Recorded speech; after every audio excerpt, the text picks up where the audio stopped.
The NFL returns to CBS. Welcome home. Tonight's the night. Now it's a 2-point game. This one's coming right down to the wire. 3 seconds to go. You know this for the win. Good. Oh my God. For the win. Go.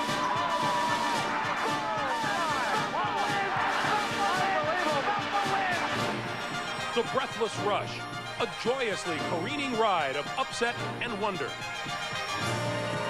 Fitting then that from the unknown, the unexpected, comes Cinderella. And the proven pedigree, no stranger to the dizzying world that is the Champions Ball. The Wildcats of Kentucky. The Utes of Utah. Two teams, one national champion. CBS Sports presentation of Prelude to a Championship is sponsored by Honda. Drive the high-performance Prelude and get lucky.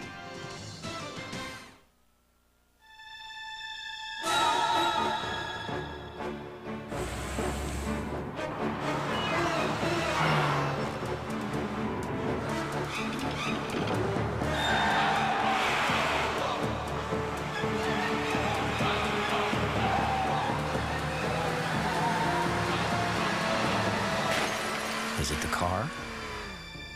Or is it luck? The Prelude from Honda.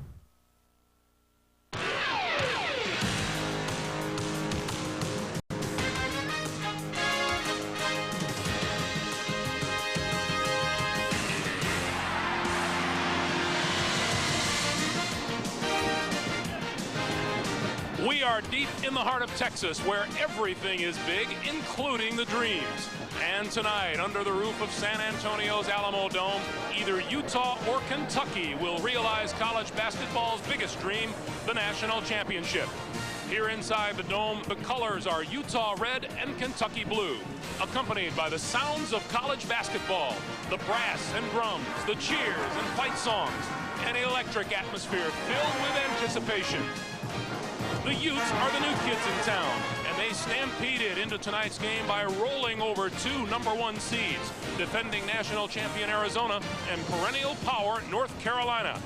The Kentucky Wildcats are old hands at this. They're making their third straight appearance in the championship game, having knocked off Duke, a #1 seed, and Stanford along the trail. Good evening, everyone. I'm Greg Gumbel. Welcome to Prelude to a Championship. In tonight's title game, Utah seeks its first national championship since 1944. And if the Utes win tonight, they will have defeated in succession the two winningest programs in college basketball history, Kentucky and North Carolina. Meanwhile, no team has won more NCAA tournament games than the Wildcats, who own 6 national championships. Tip time is 9:18 Eastern Time, and the winners will put this trophy into their saddlebags and head off into the sunset. I'm joined once again by the usual suspects, Clark Kellogg and Coach Dean Smith. And Coach, you know, this whole thing that happens, rebounding and defense, the hallmarks of these two teams, what about a matchup we can look forward to tonight? I really think the key matchup is inside. Nazir Muhammad with Kentucky is very skilled, and he can score, and I know Tubby will try to get him the ball very much, every chance. Then on the other side of the ledger, Michael Doliak, a tremendous, strong 6'11", fifth-year senior who can score inside, and he really is strong. And then, of course, he can shoot outside as well.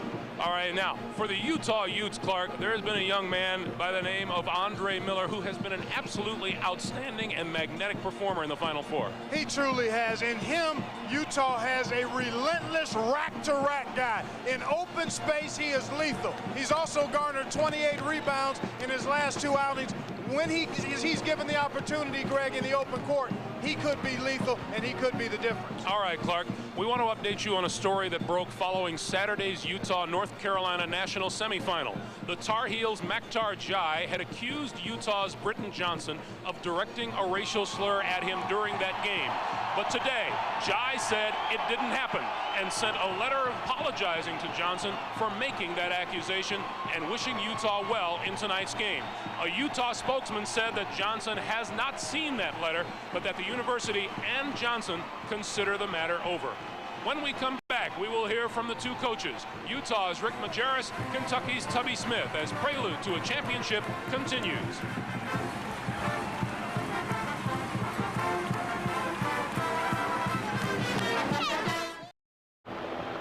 That is the Alamo here in San Antonio, site of a pivotal battle for Texas independence, now an enduring symbol of the anything is possible Texas pride. But there's no one there tonight because they're all in here as we welcome you back to Prelude to a Championship. For the two head coaches, tonight's game represents the pinnacle of a career. Each is appearing in his first national championship game. They arrived here a short while ago and spoke with us, beginning with Utah head coach Rick Majerus, who talked with Armin Katayan. Rick, the name of the game for your team is defense. Will you mix in any surprises tonight with the basic hard-nosed man-to-man? No, not really. We're basically a man-to-man team, and you guys have given this triangle and two a life of its own. We might play it for a possession or two, but, you know, if we're going to win this game tonight, we've got to get back in transition, get a hand up on the shots, block out, because that's what got us here. This is possibly the biggest pregame speech of your life and also the biggest game of your life. What do you tell the kids in the locker room? I'm trying to approach it just as I would if we were playing anyone within our conference or even preseason. I don't want to vary it any differently. It's the next game on the schedule, and that's what's gotten us here. I've always been a next game guy, or the game at hand, rather, and I think that, you know, our kids realize where we're at, and I do too, but I don't want to put any undue pressure on them, and I don't think that there's a lot of pressure on you anyway when you defend and rebound. Thanks, Coach. Thank you very much. Now over to you, Michelle. Coach, your team has a chance to win its second national championship in 3 years tonight. What is the mood? What is the rallying cry of this team? Well, I think this team has always been a team of destiny. I think they have felt like underdogs, and it's been a long year for them as far as the changes.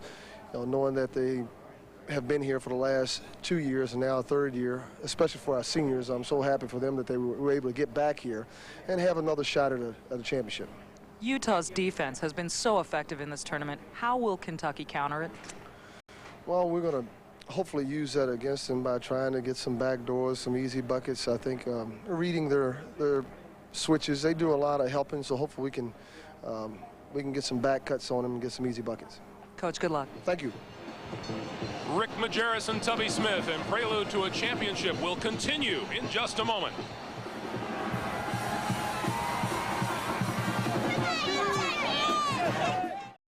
CBS Sports presentation of Prelude to a Championship is sponsored by American Honda, maker of fine quality cars, minivans, and sport utility vehicles.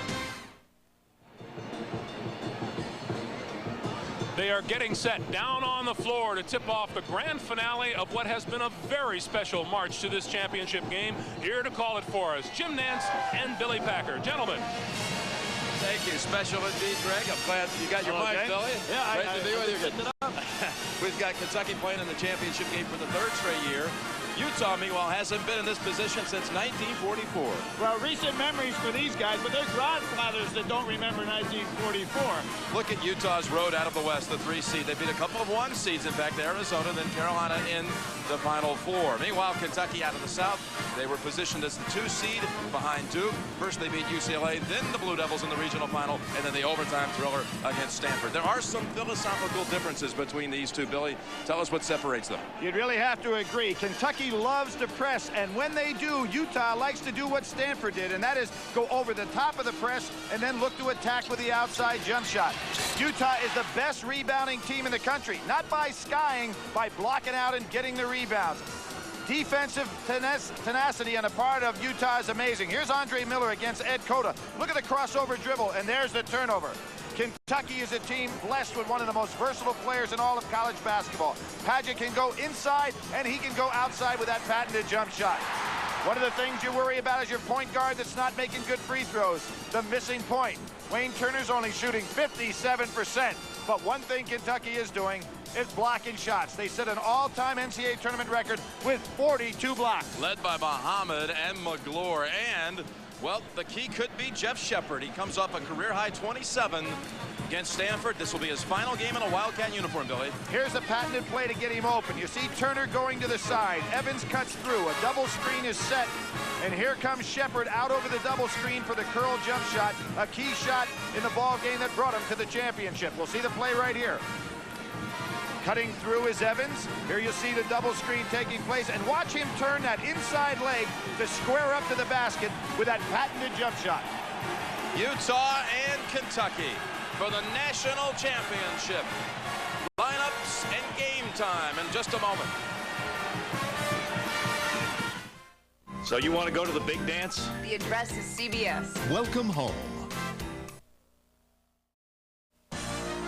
CBS Sports exclusive coverage of the NCAA National Championship game is sponsored by Oldsmobile, Microsoft, Pennzoil, Pizza Hut, and by Bud Light. March Madness. What a month we've had, and it all comes to a grand conclusion tonight. Kentucky in its third straight title game, and when you do that, you join some pretty select company, including Duke at the start of this decade.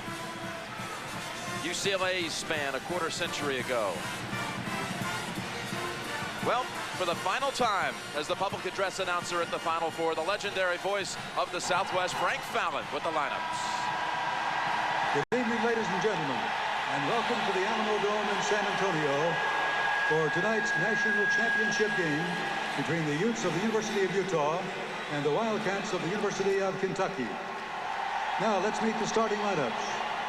At forward for Utah, a 6'10 sophomore from Helsinki, Finland, number 13, Hanno Metala.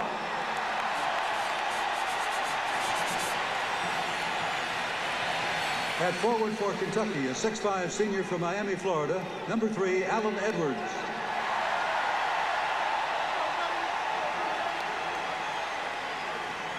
At forward for Utah, a 6'7 sophomore from Centerville, Utah, number 50, Alex Jensen.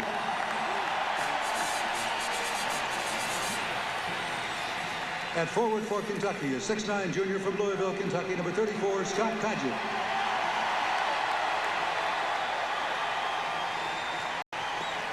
At center for Utah, a 6'11 senior from Portland, Oregon, number 51, Michael Goliak. At center for Kentucky, a 6'10 junior from Chicago, Illinois, number 13, Nazi Mohammed.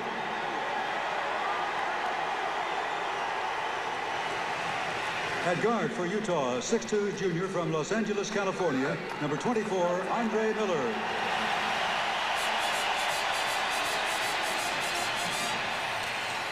At guard for Kentucky, a 6'2 junior from Boston, Massachusetts, number 5, Wayne Turner. At guard for Utah, 6'5 senior from Tooele, Utah, number 34, Drew Henson. At guard for Kentucky, a 6'3 senior from Peachtree City, Georgia, number 15, Jeff Shepard. And introducing the head coaches for Utah in his 14th year, Rick Majerus. For Kentucky in his 7th year, Tubby Smith. Tubby Smith, hired last May the 12th. All right, Billy, let's go through the Packer pointers for the championship game. All right, Jimmy, these teams do have some contrast, but here's some keys. Block out and board. The #1 rebounding team in the country is Utah. Kentucky actually has a negative rebounding situation in the tournament, 1.8. So advantage Utah going in. Point, counterpoint, 2 great point guards. Wayne Turner, 31 minutes, 29 assists, 9 turnovers, 10 points a game. And, of course, for Miller, 16 points, 7-8 rebounds, 7.5 assists in 36 minutes. A real key matchup right there. And, of course, inside, you have Michael Goliak, 30 minutes a game, 16 points a game, going up against Nazi Mohammed and Jamal McGlure. They average 17.2 and 11.7 together. Who's going to control the paint? And the unknown soldier. Jim, we've seen so many times lately a guy step up. Toby Bailey, Ron Mercer. Can it be a Cameron Mills or an Evans or a Britton Johnson tonight? The unknown soldier could prove to be the key guy.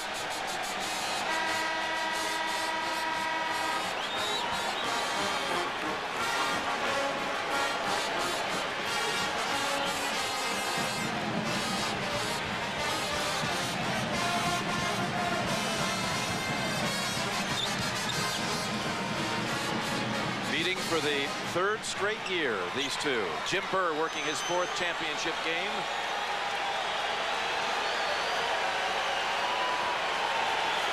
Ray and Sanzier their first. Kentucky in the white. Utah red. What a tournament we've had, and it all concludes here tonight at the Alamo Dome with Kentucky controlling the tip. There's that point-counterpoint matchup. Turner and Miller. Keep your eye on that one. Hansen, who's done such a great defensive job on anybody he's covered this year on Shepard. That's a key matchup defensively. Muhammad with Medela on his back. Muhammad with the left hand, and he continues the pace that just had him blazing in the second half against Stanford, where he scored 17.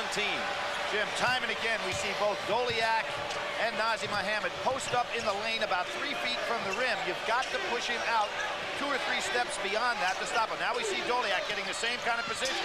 Double up Doliak, but he still scores. Jim, the key is the defense, not the offense there. Both centers have got to push their man out farther from the basket than that. That's a simple put-up. Kick out, Edwards, 3. Rattles out, Medela pulls it down. There's that block out that I talked about. Block out and board.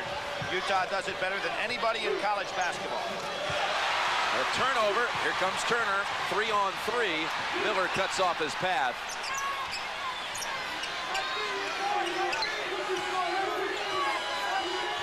Defensive statistics by both of these teams in the tournament have been awesome. Utah holding people to 38%, Kentucky to 36%. So it doesn't seem like we're going to have a high-scoring game. Padgett gets away for the lay-in. Good reverse dribble. A Utah team that held Arizona, the defending champs, 40 points below its average. It's allowed only 70 points twice this season by the opponent. Medela passes up the 3, steps in over Padgett to tie it back at 4. Seen a lot more scoring and better offensive shots than I expected, Jim, for 10 minutes, much less for just a minute and a half. Edwards. Muhammad gets away, tips it up. Good job by Nazim Muhammad. But Hansen on the floor, calling for a timeout. No, that's a tie-up situation. The arrow belongs to Utah. Jim, I'm going to go back to the Duke game. A lot of coaches do not like to see you call a timeout just to save a possession, certainly not early in the game. Utah in the first half, allowing only 25 points a game in this tournament, and leading by an average of 9 points at halftime during the March stretch. Just getting organized there as to the arrow. Arrow favored Utah, so consequently in that held ball situation, Utah takes possession. This allows Kentucky to set up their vaulted press. Notice how Utah is using a big man to come back and catch the inbounds pass, freeing up Miller. Gets 2 seconds to get it across. Okay. Miller penetrates. Steal from behind by pushes it out right under the arms of Shepard.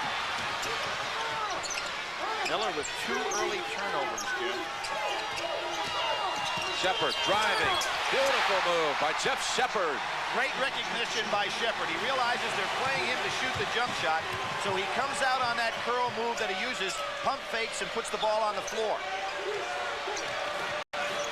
Medela gets a screen from Jensen. Doesn't take the 3, though. He has the bounce pass in. The Doliak doesn't take advantage of it. Miller posting up Edwards. Loses control of it for a third time.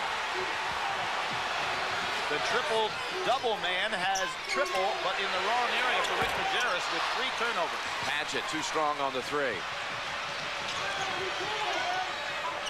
Medela, he loses. Shepard stripped it away.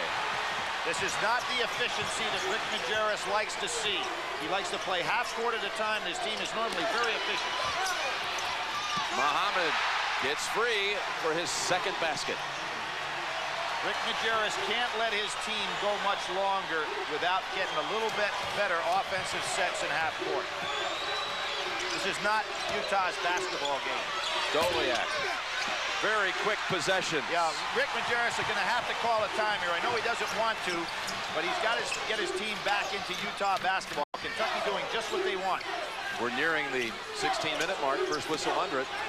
The timeout. Muhammad, not this time, but Shepard tips it out to keep it alive for Kentucky. Shepard at 6'5", tremendous leaping ability. Normally it's Andre Miller who's the rebounding guard, but Shepard can do it as well. Shepard's jumper had a foot on the line, would have been a 2.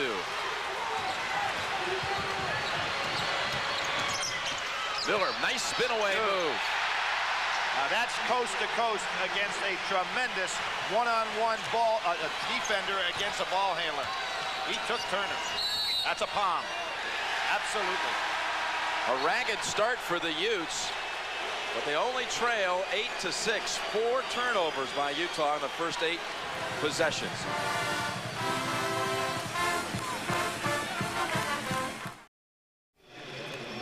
Major point of emphasis this year is on palming the ball. Now watch what happens to Wayne Turner. The reason I'm showing this, it could be a key in the game. Both of these guards love to use that maneuver. See how he's carrying the ball and freezing the defense? The officials in this particular game not going to let it get by. A major call for people to look for later in the game. That was the first Kentucky turnover in over 18 minutes of action dating back to the second half against Stanford. So a message sent to Turner, and I'm sure Miller took note also. Absolutely. Both of these guards like to employ that particular technique. It's impossible to defend. Big changes in the Utah lineup. Jordy McTavish is in, handling the ball now. McGlure in. You're going to see that 2 guys in the post for Kentucky. 1 primarily Doliak for Utah. Britton Johnson, 31, now with the ball. His first play. And now David Jackson, the 3rd sub for the Utes.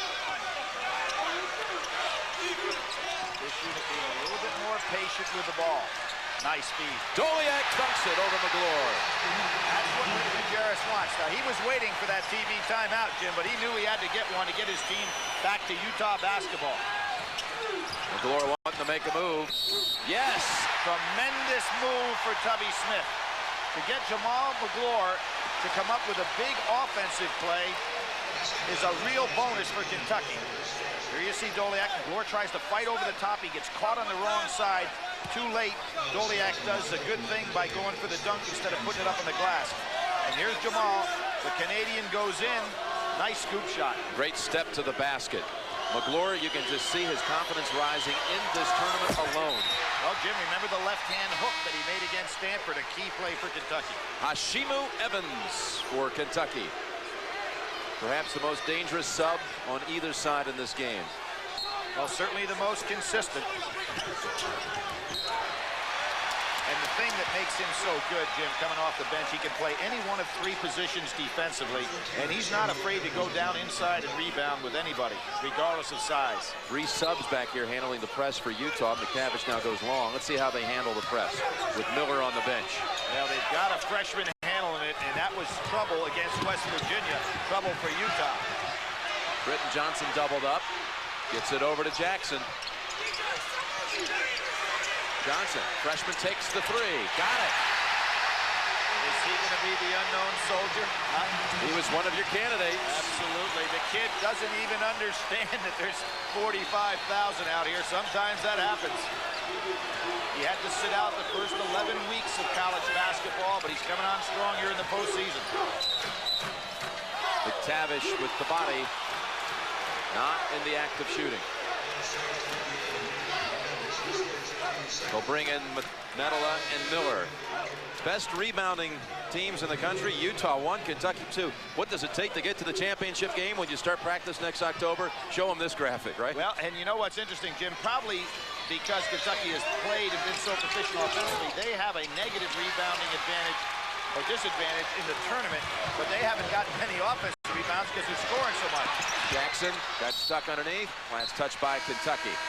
Wildcats come in with Saul Smith, Cameron Mills. Smith, the freshman, son of the head coach. Cameron Mills, former walk-on and senior who was such a factor in last year's tournament. Kentucky, as an example, was out-rebounded by Stanford 45-40, but still won the basketball game. On the line. Back foot on the line for Britton Johnson. Give Evans a lot of credit there. Good, hard-nosed defensive pressure pushed him out.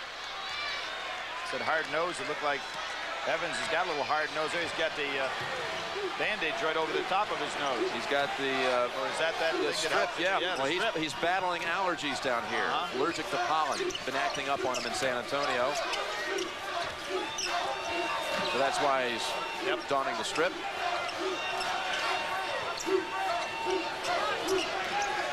Evans takes the shot over Medela. Miller comes in, crashing the boards, and Utah runs. Good job by Miller to recognize what's behind him. Jensen inside, and McGlure gets the first swat of the game. 43 blocks for Kentucky in the NCAA tournament. Breaking the record of UMass as a team block record in the NCAA. Back in '96, Jensen, I mean, there was no one within 10 feet of him. Mental breakdown. And Utah has the lead for the first time.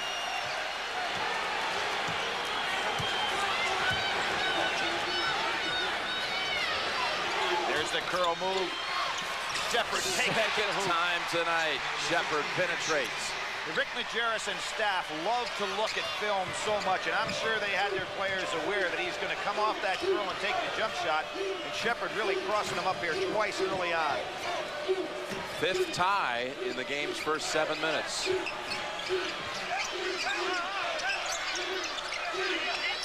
Here's where Utah's a lot like Princeton in terms of philosophy. Half court. They just make you work so hard defensively. Hano Medela.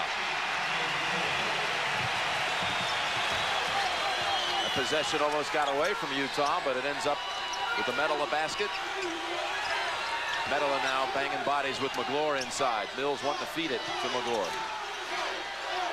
Mills will find out that Jensen's a fine defender. He'll have a hard time hitting anything except the outside wide open jumper, which he gets. Utah boxing out underneath, up high. Johnson snaps it out. Jackson three. And Medela crashes the board for the putback. That was some save, though, by Britton Johnson to get that ball back into play. Absolutely, Jim. The presence of mind not only to catch the ball, but to make the feed while in the air. And a turnover. No, it's a solid screen. Defensive foul on Evans, trying to free up Shepard.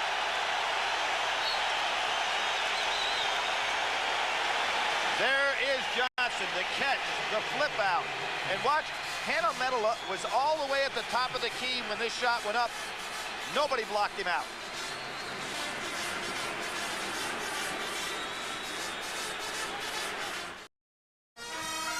Interesting play. See where Medela is on the pass. Miller throws.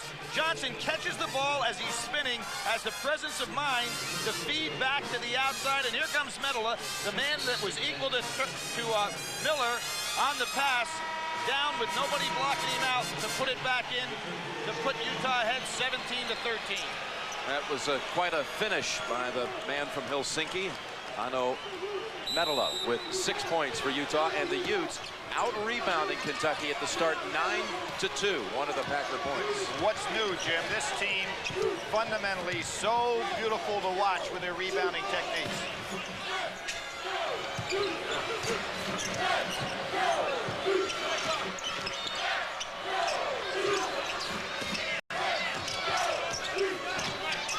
Good pump fake. Medela, little force that time, but got it back. Muhammad with the block. Evans out of bounds. Utah ball. Jim, yesterday I watched the Hoop Summit game in which the 12 top international juniors played against 12 top American high school seniors. The international kids won. So Medela is not going to be the last of guys you're going to see in the Final Four coming from international countries. Just terrific basketball action yesterday, and a lot of kids. A kid from Germany by the name of Nowitzki was sensational. Utah beat him once on the inbound play, but not this time. Evans with the theft. Turner, penetration cut off by Miller, blocked the pass. And Turner and Kentucky turn it over. Miller leans in, jumper back to the rim. He has a complete green light from Rick Majerus to take that ball the length of the floor. Miller with 37 minutes the other day in the semifinals. That's the steps. Utah turning it over now for the 7th time in the half. Jim, that's surprising because against North Carolina, they only turned the ball over 9 times the entire basketball game. This is not what Rick Majerus would want. Trace Caton, number 21, comes in for Utah. His brother Ben was a starter on the Utah team last year that made it to the Final 8 before being ousted by Kentucky.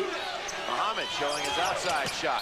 Not his shot, Jim. I can't believe that Kentucky this quickly has gotten away from pounding the ball down inside to Nazr Muhammad. He and McGlure have both scored on Doliak down and low.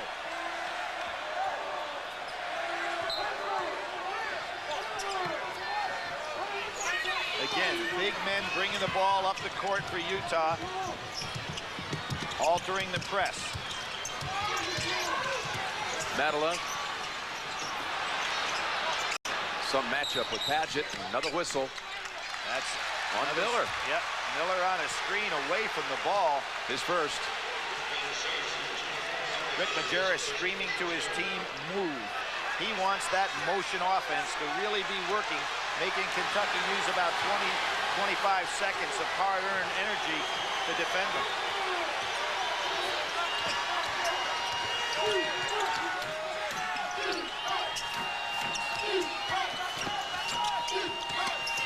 Muhammad makes the move. That shot over Doliak. That's where Kentucky is really effective, getting him down in the low blocks. And here comes Miller again. Uses the body to draw the foul on Muhammad. Miller, who struggled at the line against North Carolina, will shoot 2. Muhammad's first foul. Here we see the ball going down inside. Now that does 2 things. It forces Doliak to have to really work on defense. It also potentially puts him into some foul trouble. And as I said, Kentucky has 2 players that split about 35 minutes in the post. Doliak in the tournament has been playing 30 minutes himself. So Kentucky has to make Doliak work, as they did there. Miller continues to misfire at the line, spilling over from Saturday. But in the tournament, what a stretch he's enjoyed. 28 points in a game against Arkansas, career high. Utah's first ever triple-double in the drubbing of Arizona. 18 points, 14 rebounds, 13 assists, Jim, in that game, and only 3 turnovers. Probably the best single performance in this tournament. The first triple-doubles I know of in the tournament since Magic Johnson did it in the Final 4. Padgett got the shot to drop over the freshman. Yeah, he's just too strong down inside for Johnson. Padgett showing that versatility. He can hang out beyond the arc, or he can post you up. Absolutely. Figures to be one of the stars of college basketball next year. Already is this year. A young man who in '96 was not part of a national championship team on academic probation, but he's battled back both athletically and academically since then. Doliak frees himself with a little move. 6 for the center of the Utes. Jim, both teams be well served to keep pumping that ball down inside in the low blocks, because neither team doing a very good job defending down there. Hansen gets called for a foul trying to stop Shepard coming off the curl.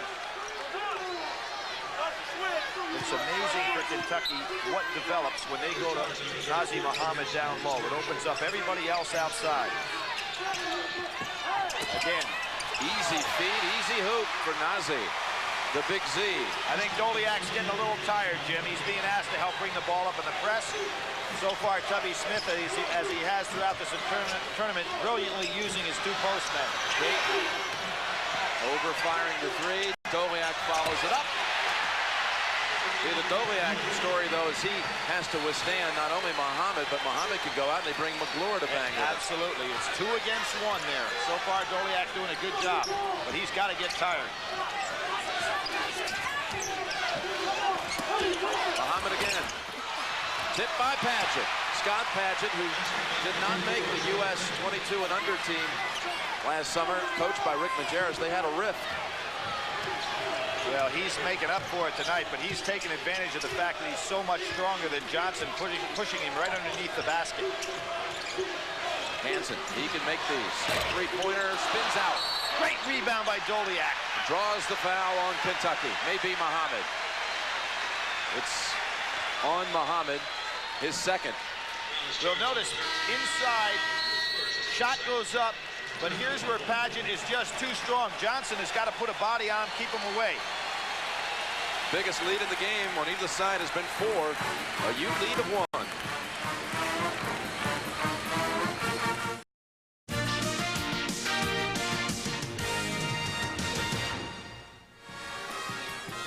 Jim Nance, Billy Packer from the magnificent Alamo City of San Antonio.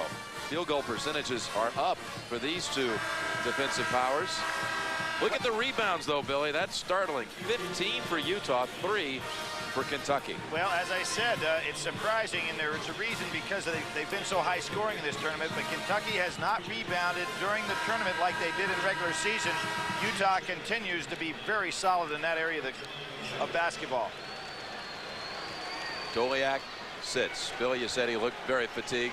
Oh, he was. He could hardly walk off the floor, but he gives Rick Majerus everything he could ask. Now let's see whether they can withstand it. Metal will have to go down inside and play McGlure. Metal has had a fantastic start for Utah, 6 points and 7 rebounds.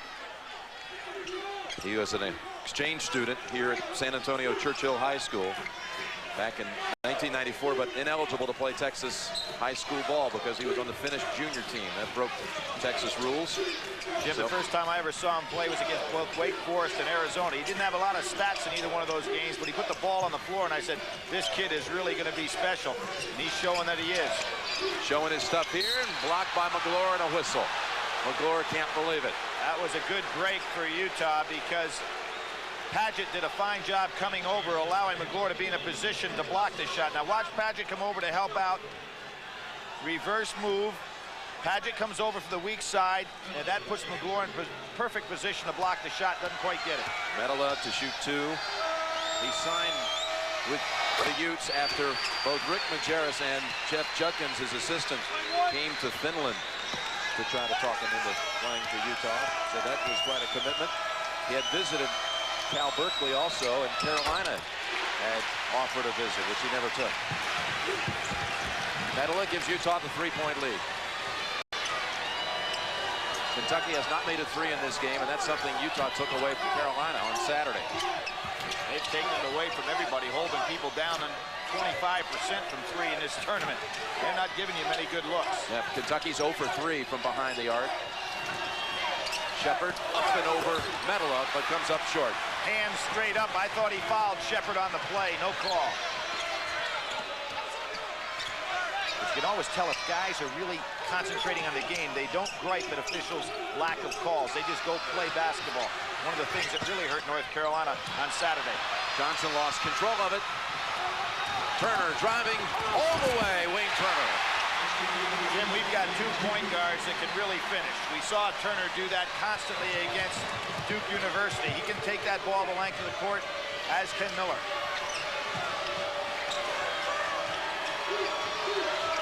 These are important minutes for Utah with Doliak out of the game. A 5-second call and a smart play by Jeff Shepard. Instead of having aggressive defense, he just hung around with him.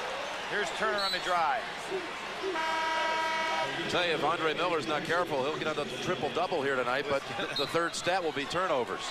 He's got 5 here in the first half. See, normally you think that defender has to aggressively be guarding it, but all he has to do is be within 6 feet in a guarding position, and that's what happened on that play. Switch off.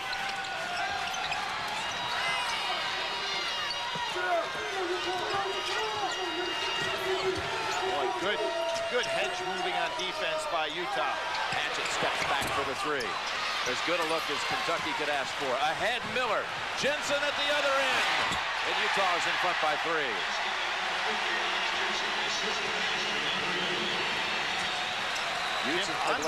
Andre Miller is averaging 7.8 rebounds a game in the NCAA tournament play. We're talking about a point guard averaging almost 8 rebounds a game. That's sensational. 3 rebounds tonight. That average certainly bolstered by the 14-rebound effort against Arizona. Doliak comes back. He got a nice break. Well, you know, he had 14 rebounds against North Carolina. That's not bad either. Paget's out. Michael Bradley's in, a freshman for Kentucky. Shepard picks up the loose ball. Doliak with the rest and the block out. Gets it.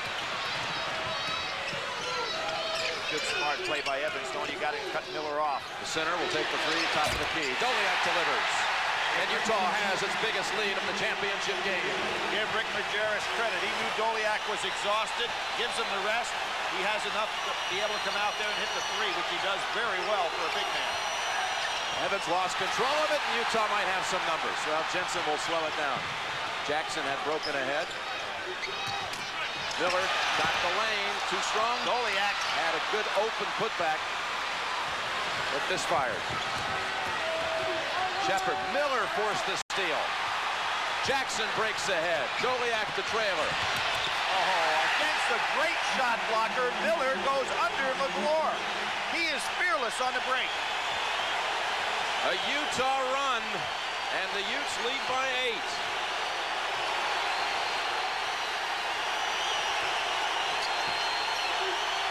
Shepard, wide. Ahead again, it's Jensen. And one. Jim, you have to ask why. Kentucky's game against Utah is to go down inside and make Doliak work defensively. They're not doing that. They're playing kind of like North Carolina did in a frenzy. Really out of sync is Kentucky. Beautiful hit-ahead pass.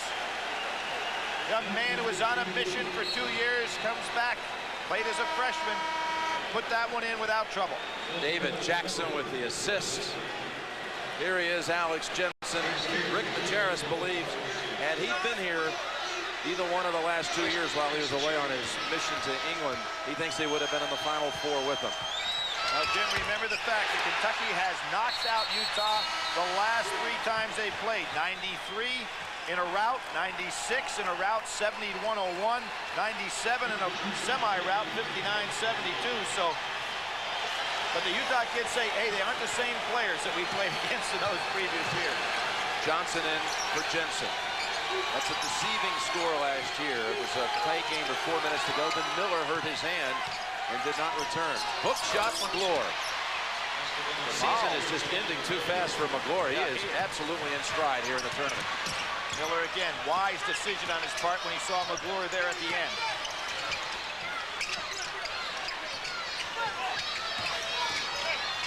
On the baseline, a piece of the arm. That'll send Miller to the line.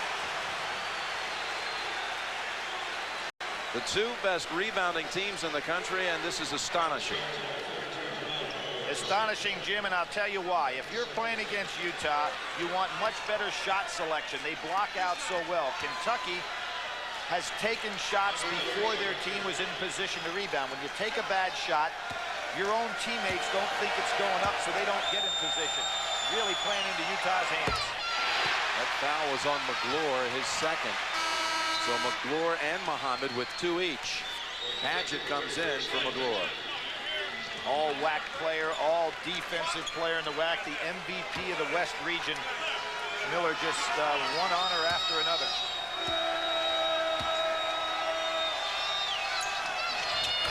Got them both. A double-digit lead for Utah. It's time for Kentucky to think inside, but when I say that, I look out on the floor, and neither Nazr Mohammed or McGlure in there. It's Bradley, so they almost have to go outside. Funny lineup in the game at this time for Kentucky. 3:47 to go without any of their 2 key postmen in the game. Padgett. Soft hook.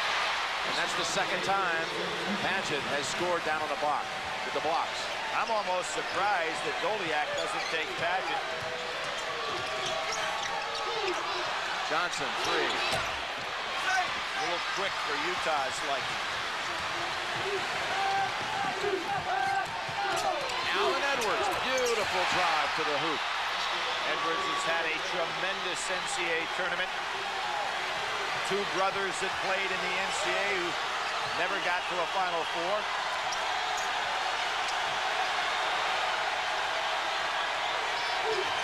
Three minutes to go in the first half. Doliak in the lane, and Bradley pushed off. And there again, we see posting up down in the paint, 3 to 5 feet away. And here's that slashing drive. Great play by Edwards. Kentucky probably will play without having Bradley in the low post now and try to get the slashing plays of Edwards and maybe even slide Paget down in the low post. 2 for Doliak. Doliak was born right here in San Antonio. His father, an orthodontist in the military, and he was schooled here in San Antonio also. Doliak was asked yesterday, what's it like playing for a coach like Rick Majerus, who's always firing off all those funny one-liners? What's it like in practice? He says, oh, we get a lot of the one-liners in practice, but they're not funny. He's shooting 85% from the line in the NCAA tournament, over 80% from the line during the course of the season, so a very good free throw shooter. A lot of subs in for Utah. Jordy McTavish has come back, number 11. You get the feeling that Tubby Smith may want to try to wear this team down right before the half because he doesn't have a normal lineup out there right now. Paget, he's got Medola on his back. This time, Cameron Mills fouled on the drive. And this helps Kentucky. Mills 20 for 21 on the year from the foul line. Kind of guy you want to get on that line. Coming up on Pennzoil at the half, Greg Clark and Coach Smith will have the first half analysis, and we'll be joined by Senator Bill Bradley with his perspective on the tournament. That's all coming up on Pennzoil at the half. Cameron Mills, he was offered a scholarship out of Dunbar High School in Lexington to go to Georgia, but his dream was to go to Kentucky, where his father had played for Adolph Rupp from 69 through 71. And Rick Pitino told him, we can't offer you a scholarship. He says, Coach, if I'm good enough to make the team one day, maybe I'll be good enough to earn a scholarship, and he has. He not only won a scholarship, but he took Kentucky really to the Final Four last year. He's a leading scorer going into the Final Four, was sensational in the SEC tournament. Has been kind of quiet here in this year's NCAA run. Doliak with 12 points leading Utah, and the Utes lead is 6.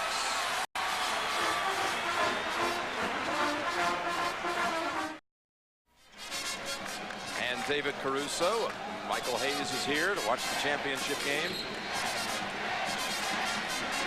Kentucky's 3rd straight championship appearance. Utah's first final since 1944. A Utah team that had actually entered the NIT, lost in the first round to Kentucky.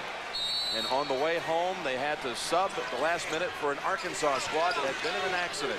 And Utah went on to win that national championship in 44. They returned to this stage for the first time tonight. And another turnover by Miller. Half-court zone trap. Big turnover by Kentucky. They had advantage. Good half-court zone trap.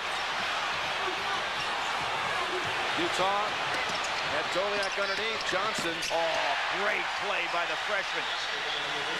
What a half he's had. 5 points for Britton Johnson. Jim, he almost saw the pass to Doliak, and then Evans did a great job. A very smart defensive play, took that pass away.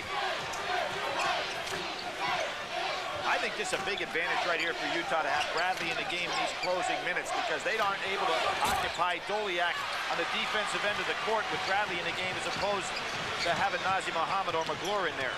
Kentucky now 0 for 6 from 3. Kentucky playing a zone right now. This kind of helps Utah as well because it slows down the basketball game for them.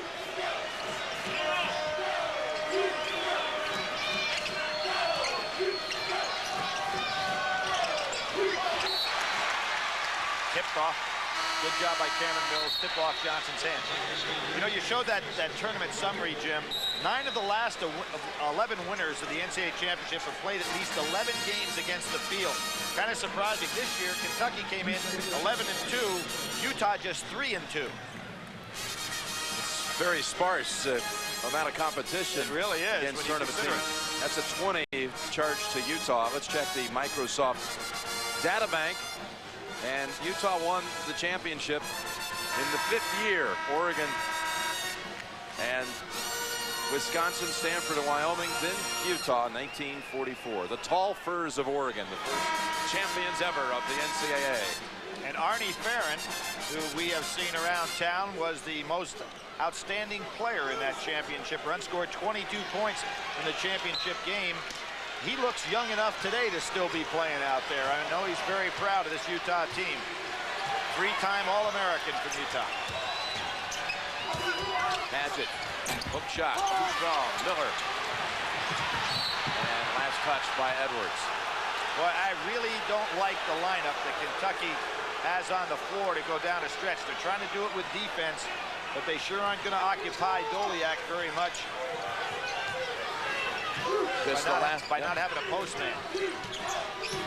Under a minute. They're trying to get it with the defensive pressure right here.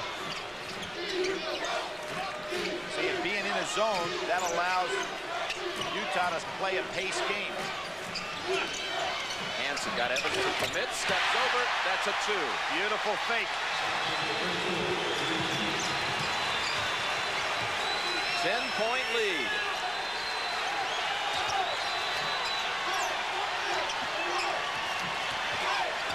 How about that defensive play by Hansen, beating the shooter right to the spot.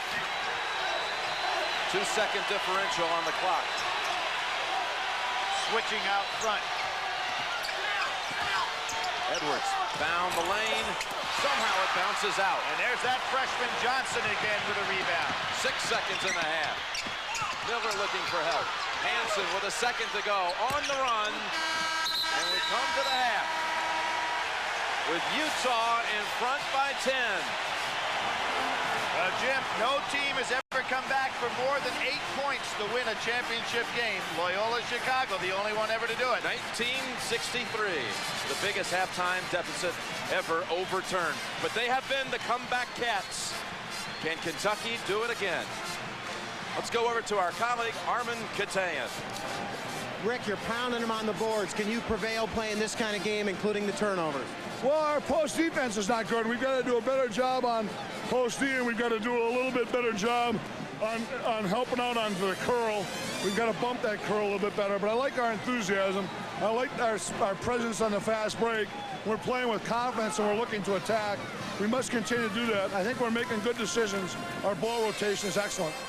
Thanks, Rick. Jim? For at least a half, there is a Cinderella in San Antonio. Will it hold up? Utah 41, Kentucky 31, and CBS Sports exclusive coverage of the NCAA Men's Basketball Championship will continue after this message and a word from your local station.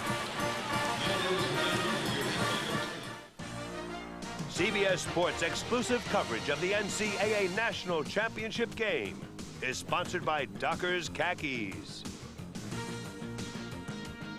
Nike, Mountain Dew, and by Goodyear. Utah 41, Kentucky 31 at halftime. Mountain Dew presents the Coach's Edge. Jim, both of these teams have been very effective feeding the low post. It's just that Utah seems to want it do more often than does Kentucky. Here you're going to see a very fine play by Utah, isolating Doliak down and low. McTavish is going to hit him with the ball. He has already sealed McGlure and scores. Now you can see what happens in real life. Ball goes swinging over to the side, just what Rick Majerus talked about. Doliak seals McGlure. McTavish sets up a passing lane. Now watch what happens right here. Look at the spacing by Utah. Not a player in the way that can help out against Utah's Doliak at all. And we'll return to San Antonio after this message and a word from your local station. You're watching CBS Sports exclusive coverage of the NCAA Men's Basketball Championship. Time to check the midterm grades here on the Packer points, and the rebounds are certainly significant in the first half, Billy. Well, it's amazing. Block out and board, big advantage, 24-6. That's hard for me to believe. But Utah are certainly getting a point, counterpoint. Again, Utah, Miller having the fine game right here. Outdistancing Turner. 2 against 1. McGlure and Muhammad basically close in points, but Doliak more than holding his own. Another advantage, Utah, the unknown soldier. It's a freshman again, fans, coming to the front. Johnson had a very good first half. And Jim, one of the things I ought to point out in these field goal shooting percentages, only one team has shot over 40% in the last 12 games against Kentucky. That was Duke with 49%. Utah is shooting 57%. That is phenomenal. This will be now the third straight game Kentucky has trailed in the second half, double digits. And a steal by Miller to open the second half. Kentucky was down 17 against Duke. Second half, 9.5 to go. Down 10 in the second half to Stanford on Saturday. That was a steal from behind by Miller. He did not quit on the defensive end. Ano Menola. That partially blocked by Padgett. Padgett out here waiting for the jump shot. Doesn't get it. To me, the answer for Kentucky is to go back down inside and establish the low post offense. This gives Doliak a chance to rest. 8 on the shot clock. Padgett sets up Turner, three-point shot. And Doliak had the position on Muhammad. Block out and board, Jim. You saw the block out. Nothing fancy, just put a body on a man and then get the rebound. They really don't even jump that high to go up and get the rebound. They're just putting the body on people. Best rebounding team below the rim, says Rick Majerus. We're not the best rebounding team, we're the best blockout team. Look at Miller. And that's goaltend. 2 points. Muhammad on the goaltend, pinning it against the glass. And Jim, I think that shot would have been a little bit short. The referee, of course, doesn't call goaltender, but had no chance to go in, but it had a chance to go in. But you can see right there the ball on the way down. Utah's largest lead. Padgett. They go backdoor and alley-oop to Padgett for 2. Good back screen by Shepard. 10 points for Padgett. Kentucky down 10. Notice the high screen by Doliak here to rub Turner off. Miller didn't need it. Trying to set up a little game inside here, Doliak and Muhammad. Padgett's going to have to be careful, looking to double down on Doliak so soon because Menola can hit the outside shot. Miller drives past Turner for 2. 11 for Andre Miller. Jim, it's the first time that Turner in this tournament has been overpowered by his counterpoint point guard. Miller is very, very strong.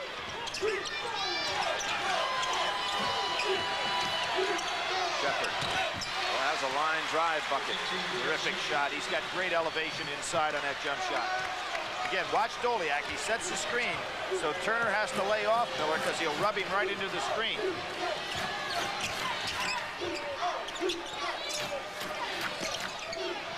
Bouncing it inside and out past the reach of Doliak.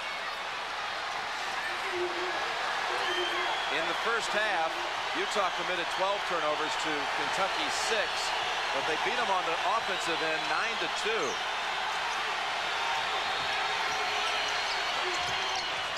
Nice little two-man game inside with Padgett and Edwards. Develops nothing. A hold on Hansen, trying to stay with Shepard. Kentucky comebacks this year, and really the ones that are memorable have been the last 2. The third, if it should happen tonight, would be the sweetest of all, though. Tubby Smith doing that great job in that comeback against Duke with tremendous defensive intensity. See, Miller is helping out inside now even more. See, there he is. Yep, right out of the arms. And the reason he can do that is Turner is not a good jump shooter. So Miller, so smart in there, getting positioned defensively. Menola had left his feet. Shepard drives past Doliak. And Kentucky's got it under 10. There they go over the top of the press to Miller, and he is so dangerous in the open court. Pin now. Menola takes outside, goes inside. And Muhammad has his 3rd. Kentucky got caught in a tough switch situation, and boy, is this a big foul for Tubby Smith. He's going to have to come with McGlure to get Nazr Muhammad out of the ball game with that 3rd foul. Really hurts Kentucky. That was a good move by Menola. He recognized the switch took place. Padgett was stuck over on Doliak, so he knew he had the bigger man that he could go by in the dribble and took advantage of it. Menola says his favorite athlete in any sport is Timo Solani, the hockey player from Finland who plays for the Mighty Ducks. Jackson and Jordy McTavish in for Utah, and Evans for Kentucky. And Billy just received word prior to the game that Adolph Rupp's widow passed away last night in a Lexington hospital at the age of 95. Esther Schmidt Rupp, dead at 95 of natural causes. Was with Coach Rupp every step of the way. I talked to Gail Catlett today, the outstanding coach at West Virginia, whose team was beaten by Utah He was an assistant under Coach Rupp for 1 year, along with Joe B. Hall, who eventually succeeded Coach Rupp. Certainly one of the legends of the game, a Hall of Famer. And 50 years ago, he took his Kentucky team, the great Rupp's fabulous 5, to a national championship in 48 and again in 49. Evans three-pointer, first of the night for Kentucky. Big shot.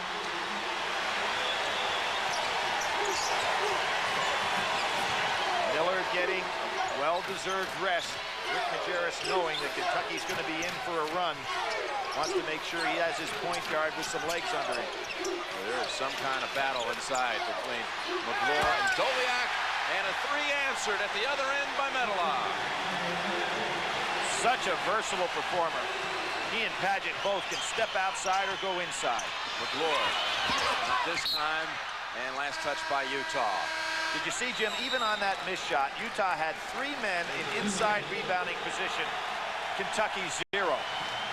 Well, they've gone to the first break of the second half on the same number as halftime. They play it break to break. It's still Utah by 10.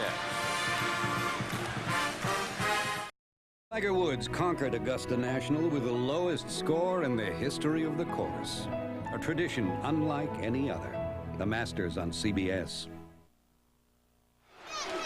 Here's an excellent offensive maneuver by Kentucky. A clear out to take Doliak away. Solid screen here by Shepard. Padgett goes, ball goes inside for the lob. Excellent spacing by Kentucky. Perfectly executed play.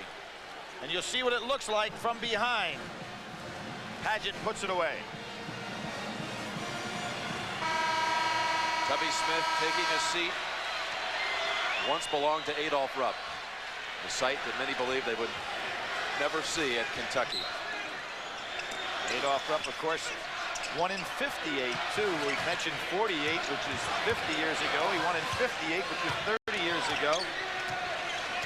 Or 40 years ago, excuse me. With what he called the Fiddlin' 5 team. Away from the ball, the whistle on Jackson of Utah. It's just the first foul of the second half against Utah. McGlure is going to have to play a little bit more minutes now in this stretch, Jim, than Tubby Smith would have liked. But he's got to remember that Nazr Muhammad's got the 3, and Evans hits his second 3. So Hashimu Evans is the only Wildcats to be able to hit beyond the arc.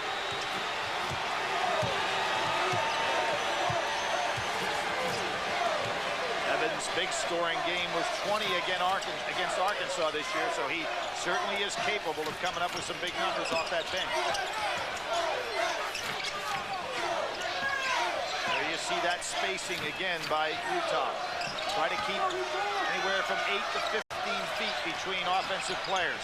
4 seconds on the shot clock. Miller steps back, fires the 3, tipped over to Evans. Pretty nice block out by McGlure.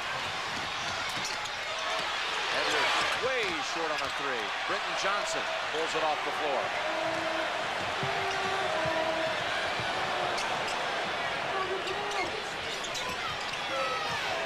This is an interesting matchup here. Shepard with more size now than what Miller is used to seeing.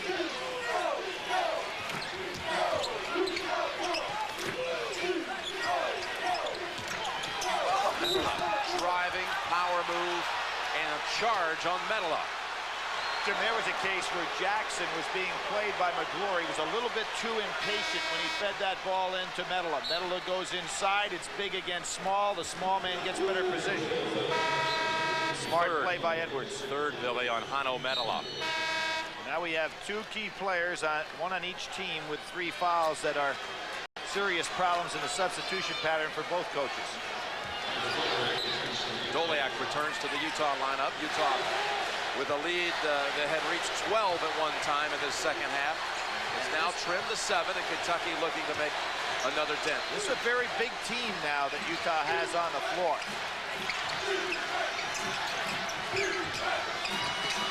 Evans, what a half he's given this team. The unknown soldiers. We had Johnson in the first half. We have Evans in the second. Making a big difference. Down to 5.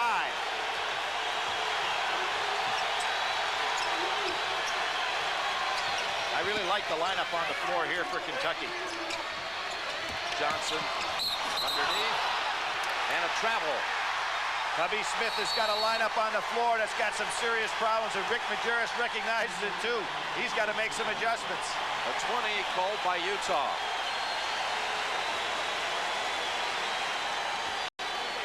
Sunday, May 3rd, experience the saga that begins where the last Don left off. The most anticipated television event of 1998, Mario Puzo's The Last Don 2 on CBS, May the 3rd.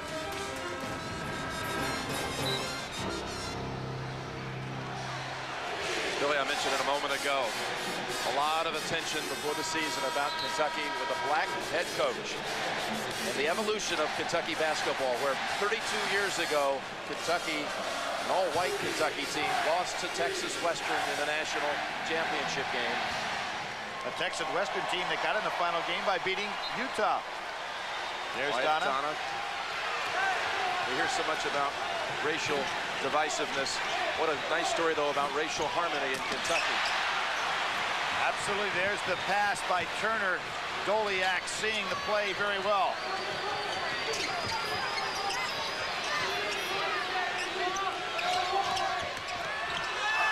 Miller, and wow! It looked like it just crawled up and over the rim. He beat Shepard on the drive baseline. Shepard's got about 1.5 inches on him, and not only does he beat Shepard, see it right here, turning that shoulder in, then he goes over Padgett and gets the roll. Sensational play.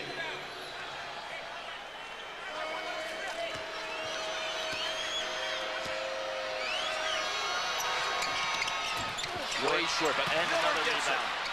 Floater, and somehow that one bounces out. And gets another rebound. And then Wisely pulls it back out the setup. Trying to make it a 4-point trip for Utah. This is the best matchup I've seen on the floor for Kentucky in a while to play against this Utah team. I think they can make a real run here. And runs they've made. 17-0 Duke at 20-5 UCLA, 19-0 against St. Louis. Britton Johnson from Medela. Remember, Medela with 3 fouls. Rick Majerus kind of lucky there that he didn't pick up a cheap one.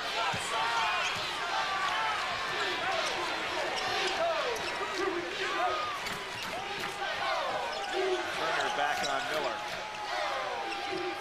5 on the shot clock. Utes don't look like they're aware of it. Hansen with 1, saw it, got it off in time, and snagged out of the air by Padgett. Padgett gets set. He loves that shot. Oh, he does.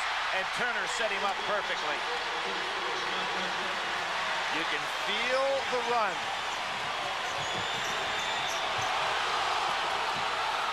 Open is Johnson. McClure, oh, what a great job of shielding with the body by the freshman, Britton Johnson. And that's against a tremendous shot blocker, Jim. He really did. He double clutched that one. Shepard challenges inside. Doliak and Shepard both tipped it. I think Shepard gets credit for it. 54-50 Utah. Doliak kind of slow getting down the floor. Remember how far he was in the first half. A block this time. Send Jensen to the line for 2. Boy, take a look at Jensen's uniform, Jim. It is soaked through. The t-shirt is soaked through. The uniform jersey is soaked through. He is playing so hard. So Alex Jensen, sophomore from Centerville, Utah. Did his mission in England for 2 years in both 96 and 97. Majerus called him his favorite freshman he ever coached. But he also says he left on his mission. He was a sleek greyhound as a player, and he came back as the Michelin Man. He gained 50 pounds, and really it's taken all season, we talk about the perspiration here, for him to get back to the player he was 2 years ago. We've reached another break. The Ute lead 6.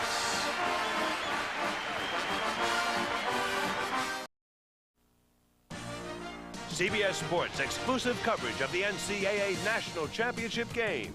is sponsored by Genuine Chevrolet, Gillette Sensor XL, Budweiser, and by Metro-Goldwyn-Mayer's Species 2. Tubby was a Kentucky assistant back in 90 and 91 for Rick Pitino, and he was the only man that C.M. Newton desired when Pitino went on to the Celtics. He was the choice all along. Jim, when you talk about racial harmony, let's tip our hat to C.M. Newton. You remember he went down to Alabama as a head coach. He had played for Adolph Rupp at Alabama. He recruited Wendell Hudson, who was their first black player at the University of Alabama in the SEC. He was the first coach ever to start an all-black team in the SEC. He comes back to his alma mater at Kentucky and hires this man right here who he said he was his one and only choice. Remember when he hired Rick Pitino, he went up to see Rick and said, Rick, come down here. We've got a mess on our hands and fix it. Pitino did that, and Tubby is continuing the great legacy. Turner foul on the shot, and Turner, who struggles at the line, will shoot two. Now, Rick Majerus is a tremendous teacher, and one of the things that he does not want his guards to do is to try to block the jump shot, merely get the hand in the face. That time, Miller was a little bit too aggressive. And we talked about Turner's foul shooting woes, Jim. Let's see what he can do here. Kentucky averages 24 free throw attempts in each tournament game. That's only their fourth. And the next one will be their fifth attempt. It's a similar thing to what Utah did against North Carolina when they just kept the Tar Heels off. Tar Heels only made 2 free throws in that semifinal game. And that is one of the things that North Carolina had done so well all year long is get to that free throw line. And 1 of 2, which is right about where Turner shoots, 56% in the tournament.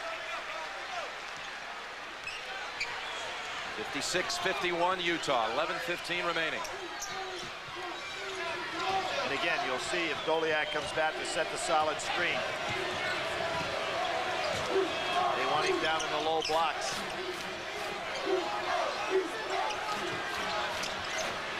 Johnson waited for Doliak. Good cut by Johnson. Doliak blocked by McGlure. You know what? Doliak made up his mind that time. It was not a smart play, even though he may be a pre-med student. He was better off. He predetermined he wanted that shot. McGlure adjusted beautifully. Edwards slices in, blocked by Doliak. Doliak walking down court is 4 on 5 now, and here he comes, just crossing half court. Big guy's getting a little tired again, as he was at the end of the first half. Again, they feed him, though. Comes back over McGlure and goes to the line. In the pregame, we talked about Kentucky erasing shots. 3 blocks on the night. And the last one, previous trip. Then they had 14 blocks against UCLA. It was 6 apiece for McGlure and Nazir Muhammad. There was good timing by McGlure on that one. You notice the facial hair on Doliak. How about this? You know, Rick Majerus, hey, he lets them have facial hair. Tubby Smith says, no facial hair on my ball club. So different contrast of coaching techniques right there. But Doliak's got the little gold tee. Well, that's Medela has one. There's a story there. After the selection show, they decided that night they wanted to do something a little different. And they decided they're all going to grow a goatee and not shave it off until they lost. His parents, Doliak's parents. And Marge enjoying this Utah 7-point lead. Kentucky still not looking to get that ball to Nazir Muhammad at all. They've got to force Utah to play him in the low box so they can get some shots outside. Edwards really wants it, and he gets it. That's a good offensive maneuver because Hansen is a fine defender against the dribble. Under 10 minutes to go.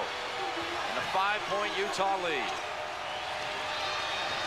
Kentucky's been playing games up in the high 80s, Jim, so you can see this is Utah's style of basketball. Going the other way. Is that on Miller? That would be his third foul. He's got to be real careful.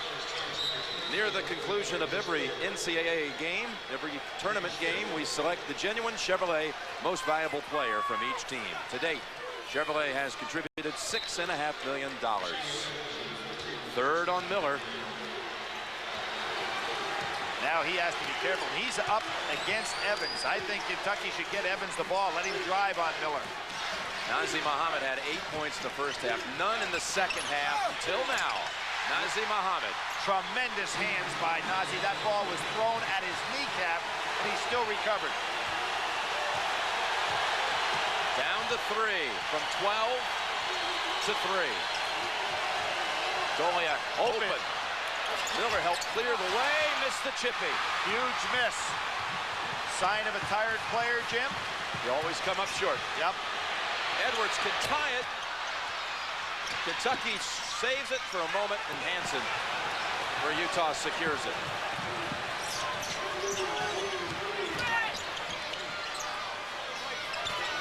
Miller posting up inside, fearless in there. Left hand, had to go with the left hand, but the much taller player on his back. How about this? One and done for Utah of late.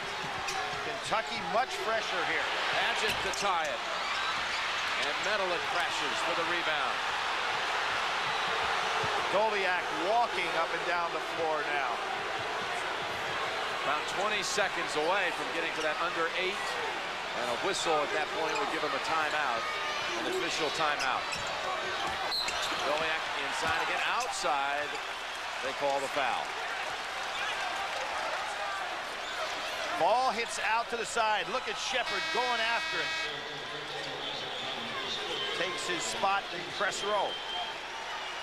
He didn't have a credential, though. Throw him out of here. The fourth on Nazim Muhammad. How about that, Billy? Well, that hurts Kentucky because of his great offensive ability inside. But McLaurin's had a fine game. And this is just another fresh leg going against Goliak, who's really getting tired. Medela squares up for the 3, hits the side of the board. Jimmy made a mistake. You know what he did? He looked down to see if he was beyond the three-point line. You've got to have a feel for the three-point shot. When you look down, you lose your concentration on your jumper. And he was really off on it.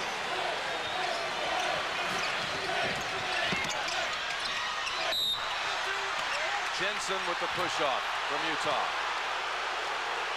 Who's first? There is no comparison between which team is fresher right now, Kentucky or Utah. Utah is really physically whipped. Kentucky's wearing them down and bearing down on the Utes.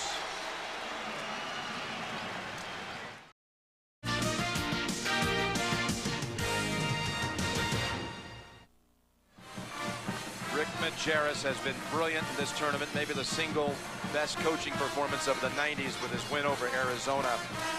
In his 9th year with the Utes, he's been living in a hotel ever since he took the job out in Salt Lake City. Says he never wants to have to make his bed. So, likes the room service. Yeah, you got it all. Why would you need a house? He turned 50 last month, and that's his lucky sweater. He's worn it every game this season. His manager's #1 job when a game ends is to take that sweater and go wash it. His sisters look on. And of course, this is not the first time Rick has been on the bench for a Final Four. He was in 1977 on the bench as a key assistant with Hank Raymond's for Al McGuire's championship run. Cameron Mills got the tie. Cameron Mills. Terrific outside jump shooter. The senior now playing with some confidence. 58-58. It's a 7:20 game. And Shepard off and running. Miller better not foul him. Shepard's a great finisher. And now Rick Majerus taking a quick timeout. He wants to take this crowd out of the game and slow down this momentum. But you can feel Tubby Smith finally got the lineup that he wanted on the floor, Jim, about 3 or 4 minutes ago.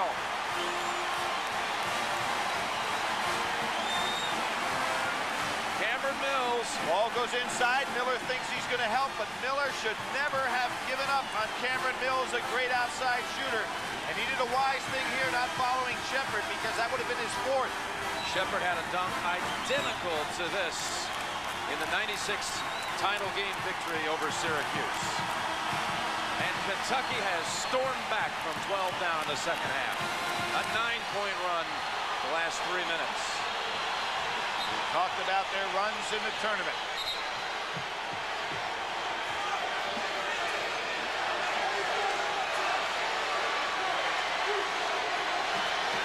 Well, Rick Majerus said, Jimmy, that the NCAA tournament's been fine except when they run into Kentucky, and right now they're running into a Kentucky run. Kentucky's first lead since 11-8. If you're Utah right now, you just want to be patient. Make sure this possession leads to a good shot.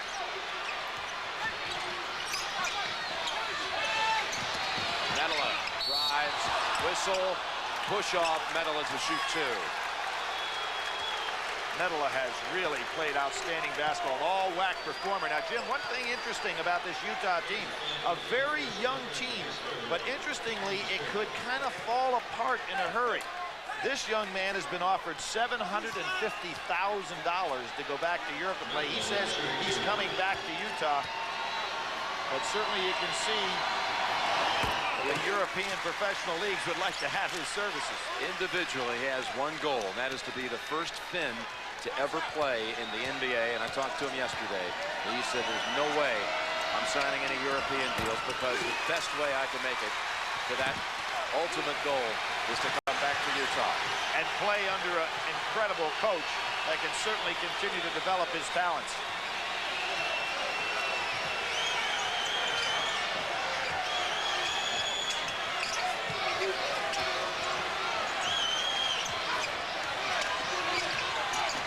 Stolen by Hansen. Shepard should not get down on that baseline unless he thinks he can finish the play. Shepard went for the steal. Miller takes it down. It spins it off the glass. Utah's back in front.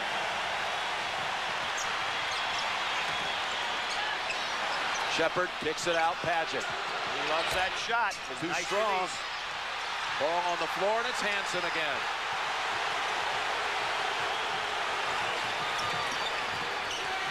A March Madness we'll never forget, and a game to remember as Jensen puts the Utes up now with a basket inside by the count of 64-60.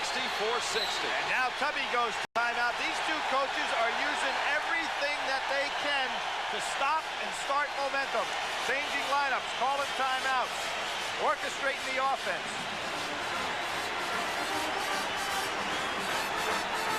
Just when it looked like Utah was worn out, how did they rejuvenate themselves in the last 2 minutes here, Billy? I'll tell you how they did it. They went and visited the Alamo today like I did, and they saw the sign that said, "I shall never surrender or retreat," the words of William Barrett Travis, who is a lieutenant commander at the Alamo.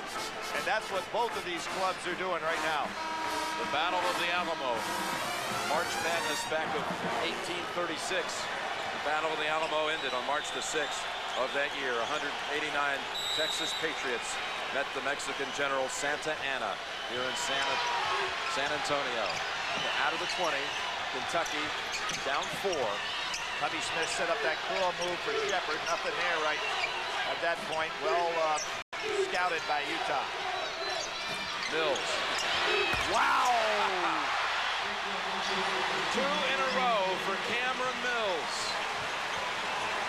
Hey, who's the highest scorer this year in an individual game for Kentucky? No, it's not all those stars. It's Cameron Mills with 31 that he had against Florida. He can shoot the ball.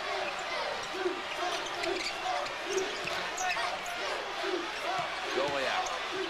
Book over McGlure. Turner comes in for the rebound. Kentucky can regain the lead. Bounce pass Shepard. Pulls up, and Kentucky does in fact lead, 65-64. Turner pushes that ball up the floor just like Miller does. Boy, this is some matchup of the point guards. Some matchup for the championship. 4:40 remaining. A 1-point Kentucky lead. When that ball goes into Doliak, Utah is doing too much standing around. They need to get some cutters when the ball goes inside. Tremendous save by Miller. Ball almost went out of bounds. Now they feed it in to the post. And a McGlure block. Utah ball. Boy, you can see the frustration now on the players' faces. Every possession so important. McGlure goes up. Kentucky has just obliterated the shot blocking in this NCAA tournament. 3 blocks tonight for McGlure. The records have fallen. Oh, nice comeback by Miller. Paget came over to help out. Over the back. Manila over the back. 4, isn't it? It's his 4th. And he knew it. Clutching his hands in frustration. Well, there was a case where Miller is so good when he gets that out-of-bounds play and then cuts himself, jackknifes right back in to play low post, but he'd probably been smarter to take that ball back outside, Jim. There was nothing there. Britton Johnson will spell Medela to the bench with his 4. McLeod to shoot 1 and 1. Starter the first 12 games of the season.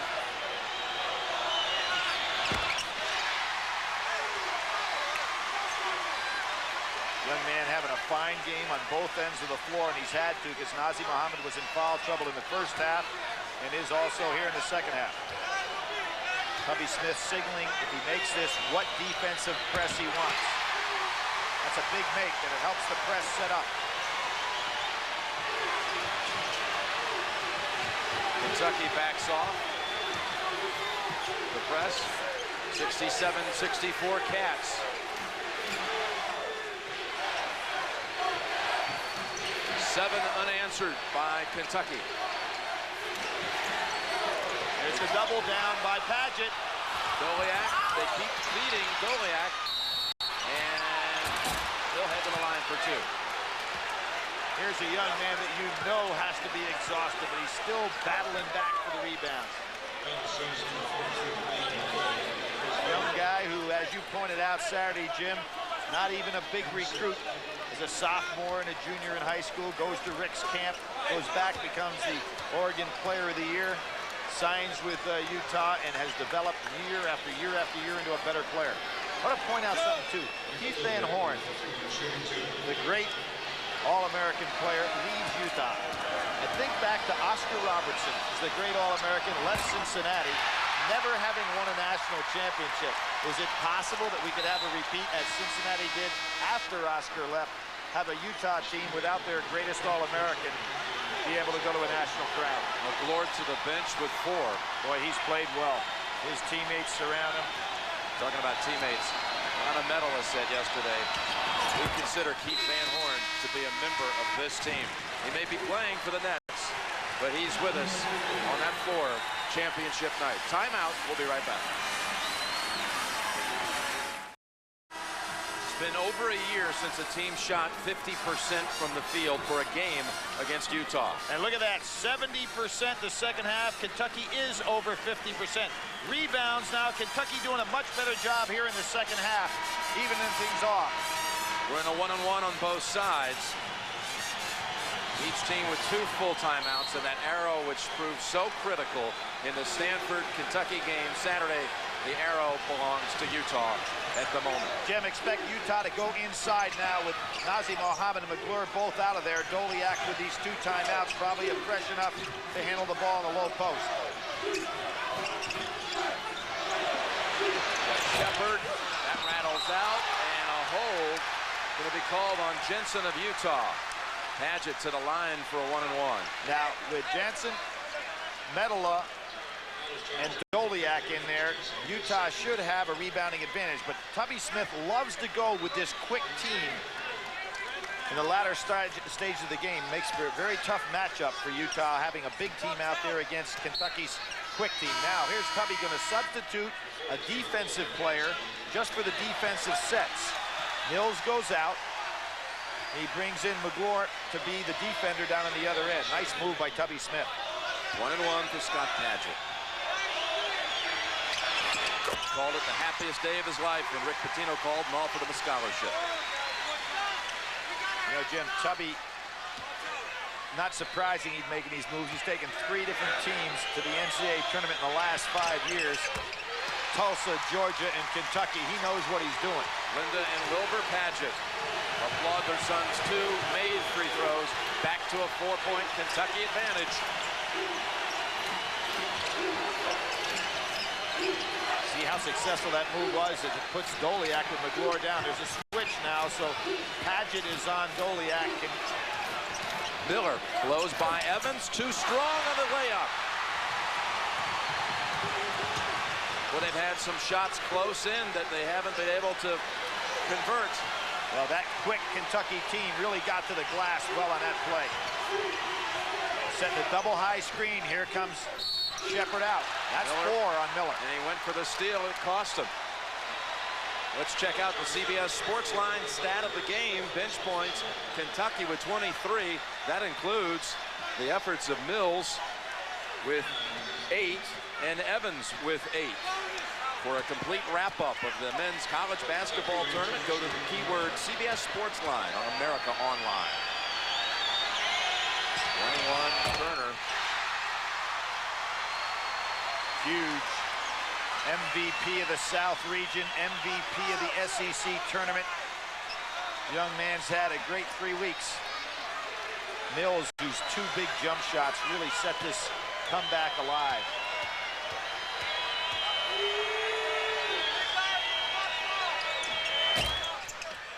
With 1 of 2, Kentucky has its largest lead of the championship game, 5-point lead. Jim, what's tough now, Miller's drive and his penetration has been taken away from him somewhat with 4 fouls. So he has to worry about both ends here. Medela, 3-pointer. Utah just can't hit. And there's that bench man again. Evans coming off. Utah has gone over 3 minutes without a field goal, missing its last 6 shots. And there is Miller trying to handle Turner. Turner should put the ball on the floor and try to go by him. He's got 4 fouls. See if he tries it. There he goes.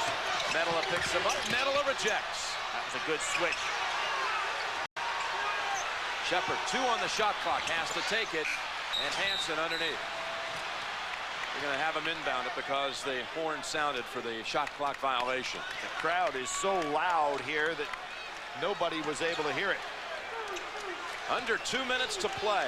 Jim, you've got in excess of 40-some thousand here. The first Final Four had 5,500 in the stands, so a little bit different. And we could have had a lot more that just, that's all you can squeeze into here. Padgett on the switch. Up high, tough pass. Evans.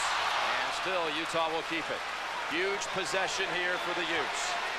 Cannot afford to give it back to Kentucky, down 5. And realizing the critical nature of it, there is a timeout. Actually, it's an official timeout. Each side has 2 players saddled with 4. We'll take a timeout with them. 1:35 remaining in the championship game. Despite the first signal, that was a charge timeout to Utah. Jim Nance and Billy Packer. Utah ball, and the Utes with only 1 timeout remaining, a full one. And Kentucky has reached 70 points here, Billy, and that's quite a significant number. It's only been reached now for the 3rd time against Utah this year. 5 seconds. And Miller, realizing it, realizing the urgency, bounces it off Turner. And then was very smart, not only to bounce it off Turner, because he couldn't use that last timeout, but then to get out of the way so the ball didn't hit him. Boy, this is a quick defensive club Tubby Smith has out there. Miller hacked on the way in.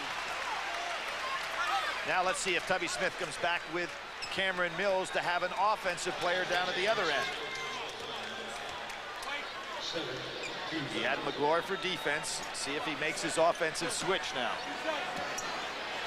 The 4th foul committed by Padgett. So they have 3 players now with 4 fouls. 2 shots for Miller. And the fatigue showing at the line. Coming up short. Jim, you really have the feeling that Utah is going to have to get some scoring on a jump shot as opposed to keep pounding things inside. 70-66 Kentucky. Good job by Kentucky to recognize the press. Shepard came back to meet the ball. Kentucky trying to complete another magnificent second-half comeback and complete what would be the biggest turnaround from a halftime deficit in tournament history. Miller almost picked up number 5 on that reach. Look at how Kentucky's spreading things out. Tubby Smith going to a 1-4 set. Shepard, Jensen. Under 10 on the shot clock. 1 minute to go for the title. Good defensive maneuver by Rick Majerus. And a travel on Turner. Boy, brilliant strategy by both coaches. Rick Majerus topping Tubby Smith, however, on that one. They go to the 1-4, and Rick sends a man out to double team the man with the ball. Timeout, nice move. Kentucky. Timeout, Kentucky. Utah possession. Utah has not made a shot from the field since 5:49 was on the clock. Well, Jim, that's why I said a jump shot would be in order for Utah because they've been trying to pack it down inside so much. Kentucky's been doubling down against Doliak, and there's been nothing there on the baseline. Just a 20-second timeout for Kentucky. Jim, when you think of Kentucky, I said they won in 1948. The number 8 comes up at you. They won in 1958 with Rupp's runs.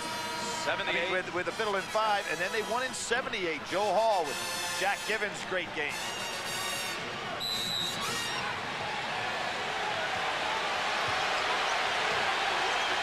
Is there a jump shooter in the house? Kentucky goes to a zone.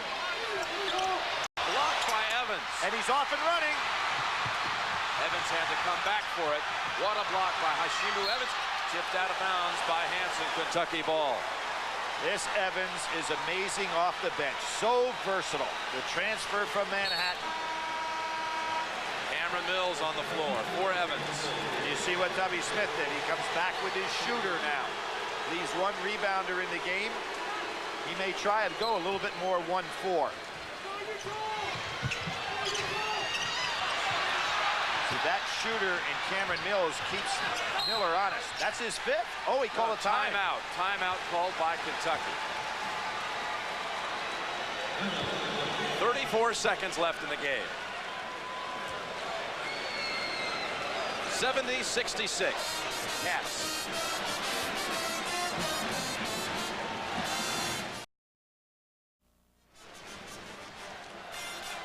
Jim Nance and Billy Packer, what did you think of that timeout call by Kentucky, Billy? I was kind of surprised. As a matter of fact, of course, there's no way that Tubby Smith could have realized this, but I think that Miller would have had his 5th foul there because he was really grabbing around Cameron Mills. Now, what you have to think about if you're over in that Utah huddle right now is who are we going to foul? The clock is a major opponent here. Now, if you look down on the stats, anytime that ball's in the hands of Turner, who is on that floor, you've got to think about going after him. You don't want to foul Cameron Mills, who's only missed 1 all year long, and Padgett's an excellent free throw shooter. Tough pass, they got it in. Padgett to the line. Right away, they hack him. I don't think that was a good idea. What they should have done is allowed Turner to handle the ball, not foul Mills or Padgett. Big gamble there. Double bonus the rest of the way for Kentucky. We talked about Scott. His overall play, inside, outside, he's an 85% free throw shooter. 2 years ago, sitting out, mowing lawns, selling toasters, blenders, and radios by phone, and delivering treadmills, and now trying to deliver the knockout punch here for Kentucky in this title game. There's Tubby Smith brilliantly, just as he has this entire tournament, weaving this substitution pattern. You notice he's kept McGlure in the game so that he has some presence on the boards. But it's been Evans for defense, Mills for offense. 2 for 2 by Padgett. That's the largest lead of the night for Kentucky's side. You can't be real choosy who you foul, but I think Utah could have utilized that strategy a lot better by going after Turner. They go for the 2 with Medela, and it rattles out into the arms of Hansen. Oh, they can't get anything to fall. Going the other way, a push off against Doliak. Now Majerus has got the foul. Is it going to be going to go to the line? Yep, that's Medel. Is that his 5th, Jimmy?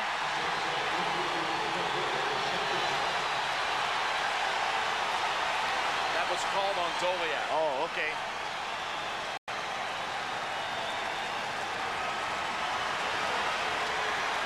Saw Cameron Mills on the brink of tears. Unbelievable. He can't imagine anything like this.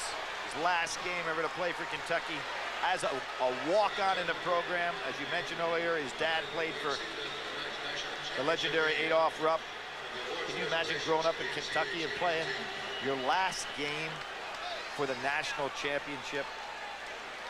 Kentucky born and bred. A Wildcat all the way through, and he said that no matter the outcome, it would end up in tears for him when the final gun sounded, knowing he would never don that uniform again. The same uniform number once worn by his father.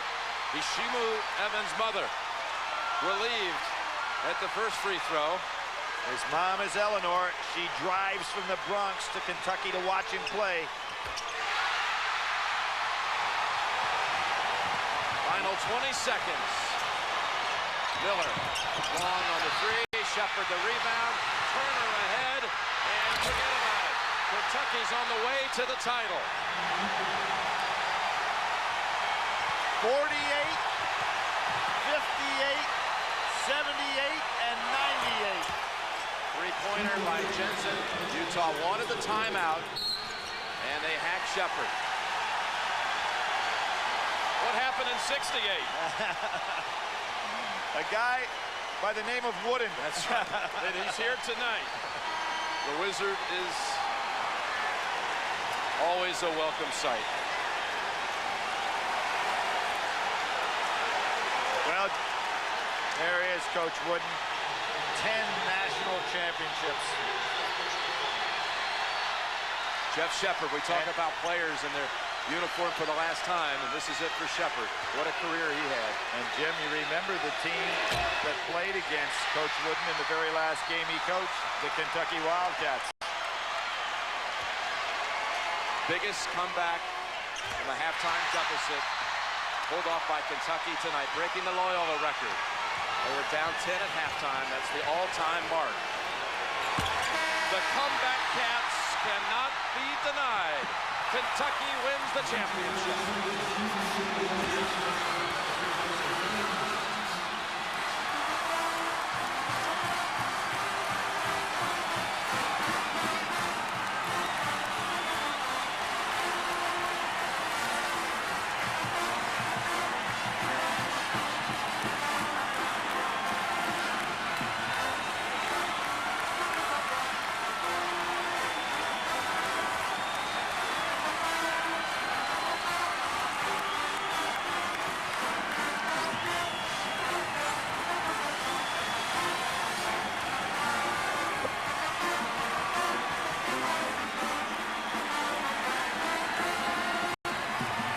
Jeff Shepard has been named the most outstanding player of the Final Four.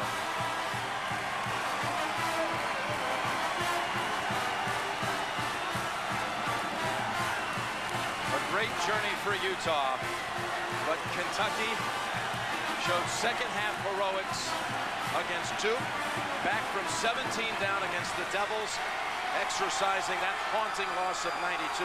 Back from 10 down in the second half to Stanford. They were down 12 tonight in the second half against Utah. Kentucky has won its 7th national championship. And CBS Sports coverage will continue after this message and a word from your local station. Welcome back to San Antonio, where we have had a marvelous finale to a marvelous tournament. Kentucky, a 78-69 winner over Utah, and the winners are with Jim Nance and Billy Packer. Jim. Second half comeback again, a 47-28 difference in the second half. What adjustments did you make at halftime, Tubby? Well, we need to rebound the ball better, and defensively, obviously, we need to get some better stops. I thought we did a better job. We started to double down on Mike Doliak because he was doing an excellent job inside and got our big guys in foul trouble. But we got some great play, great individual play, and great team effort all the way around, all year long. At the Alamo, Tubby, they said, "I'll never surrender, I'll never retreat." Did you give them that kind of halftime? Viva la Alamo! That's right. Hey, that's exactly what we did. We knew we were coming back. We're comeback kids. These kids have been under duress all season long, you know, following a great program with Rick Pitino. I want to thank God, number one. I want to thank my parents for bringing me in this world. So I want to thank my lovely wife, Donna, who stuck by me. C.M. Newton, Dr. Wellington, all the folks back in Scotland, Maryland. Hey, Tubby, I asked you yesterday. And this great team and these great kids. I asked you yesterday, what would your thoughts be if you won the championship? Who would you be thinking of? And now that moment has arrived. What's the answer? Well, I said, first, I want to thank God for giving me this opportunity. And my parents, thank them for raising 17 kids the way they have. You know, knowing that that she can get this far in life. They also want to thank my family, my sisters and brothers, my wife, especially Donna, and my boys, and these great young men, and all the players I've coached in the years. Hey, Jeff Shepard is the most outstanding player of the Final Four. What a way to finish your career. How did you guys do it tonight? It was a team effort. I praise the Lord for this opportunity, giving us an opportunity to pull together as a team. Words can't express how we feel right now. It's awesome. You guys will be for... Hi, Cameron. How about walking on right now, Cameron? Oh, this has got to be the greatest feeling in the world. I mean, to come back, we come back all year long. Every time we were down, there was no quit in this team, and there wasn't any quit tonight, and that's why we're here. You have to feel like something very special. A Kentucky kid walking out in Kentucky and going out as a national champ. I tell you what, if there was one way I wanted to go out, it was just like this. Tremendous job, guys. You guys will be forever remembered in Kentucky lore as the comeback Cats. You won a national championship. It's time to go tackle the Nets. Go take down the Nets. Tubby Smith in Kentucky. And let's go back to Greg Gumbel. All right, Jim, thank you very much. The comeback Cats indeed. The Kentucky Wildcats this season are now 10-2 when trailing at halftime. Coach, it shows a lot about the players and about a coach that a team can come back from a halftime deficit to win so often. And Greg, it was really a team effort. McGlure blocking those shots. Evans hitting big threes. Cameron hitting threes. Everyone contributed, so it's a great Kentucky victory. And Utah got the shots they want, and they didn't go in. A valiant by Kentucky, and tremendous play from their bench tonight. All right, let's make note of tonight's Chevrolet players of the game. They are Michael Doliak of Utah and Scott Padgett of Kentucky. Doliak, 15 points and 10 rebounds in a heroic effort. Padgett, 17 points on 6 of 11. He also grabbed 5 rebounds. We'll take a timeout here. We will come back with the trophy presentation as we continue from San Antonio in just a moment.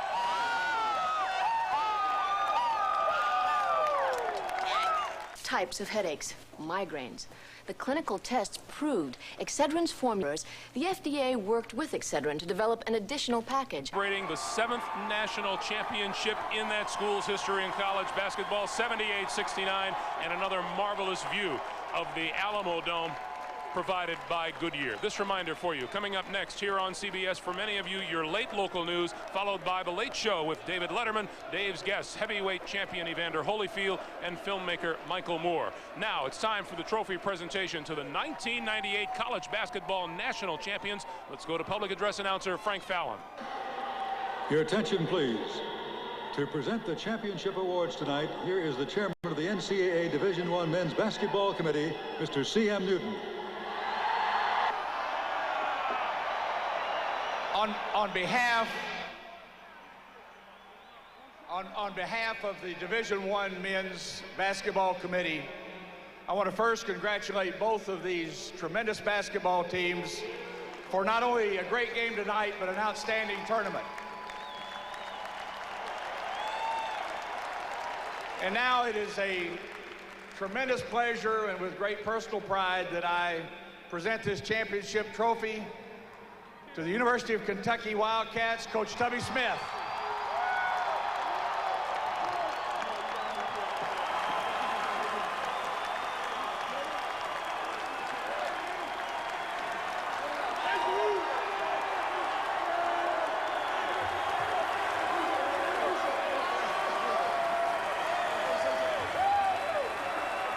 First, I want to thank God for giving me this opportunity. I want to thank these wonderful young men who really dedicated themselves and have really earned the right to be called national champions. I want to congratulate Rick Majerus and the Utes for a great effort and a great game, and all the teams that participated in this tournament. It certainly is a dream come true for all of us. I also want to thank Dr. Wethington and Coach Newton for giving me this opportunity to coach such a wonderful group of young men and a great team. I want to thank our great fans, the #1 fans in the world.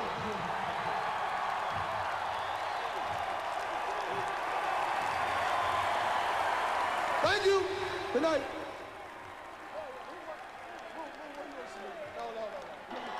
Ladies and gentlemen, on behalf of the NCAA, we thank you for your support of NCAA basketball. So a happy and jubilant Tubby Smith, and why not? The Kentucky Wildcats are national champions. We'll take a time out here, and when we come back, we will hear from Utah head coach Rick Majerus in just a moment.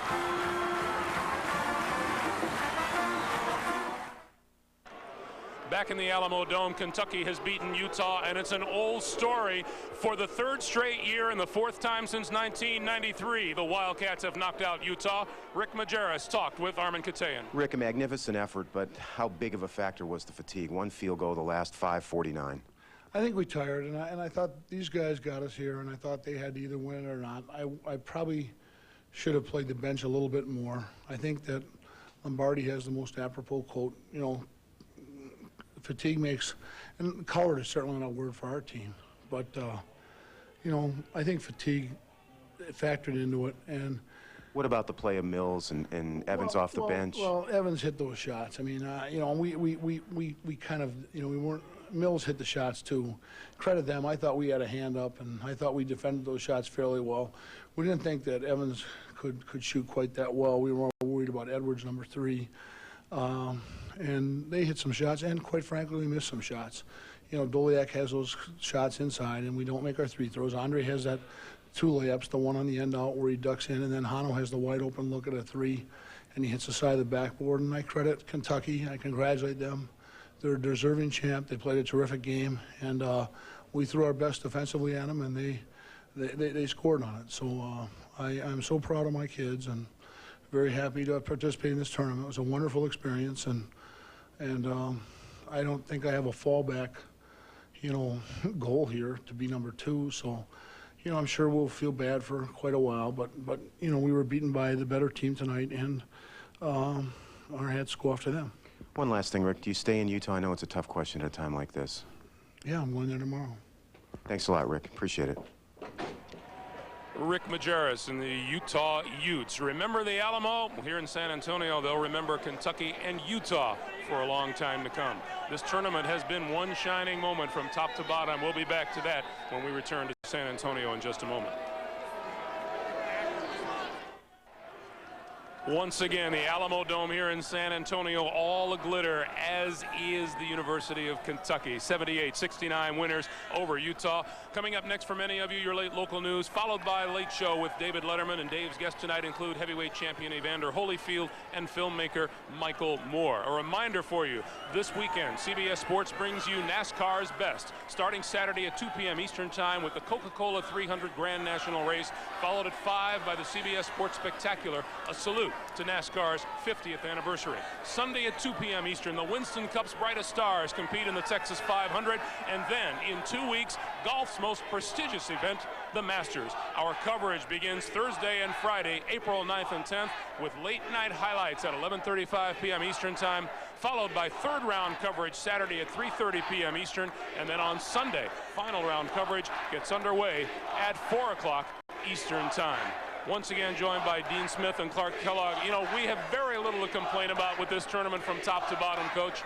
You know, 3 weeks ago, 64 teams started, 63 end their seasons with a loss, and they had great years. There's only one champion the way it's determined on the court, and Kentucky is that champion. It has been a really great pleasure to have you here with us. Thank you so much for joining us. Thank you for helping the rookie out. Well, I tell you what, when this thing started, we knew it would be a wild ride, but we couldn't have anticipated the excitement from tip to trophy that we've experienced. And to all the competitors, certainly Kentucky showed the heart of the champion, but clearly every team and all the participants and coaches showed the heart of champions as well. Well, with the cries of SEC surrounding us, it is only fitting to note at Lexington, the list is legendary. Adolph Rupp, Joe B. Hall, Rick Pitino, and now Tubby, the latest in the line of big winners at Kentucky. We congratulate Coach Tubby Smith and his scrappy, confident, persistent Wildcats who played Tubby ball all the way to the top. Our nod also to Utah and to Coach Rick Majerus and their uncompromising efforts as athletes and as we learned as scholars. After a march of 64 teams and 63 games, we can now look back on a tournament that affirmed the special flavor and wonder of the college game. For Clark Kellogg and Dean Smith, and for all of us at CBS Sports, I'm Greg Gumbel. This tournament has been a treasure, one bright, shining moment after another, and we've enjoyed bringing them to you. Good night, everyone, from San Antonio.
Is tipped, there you are.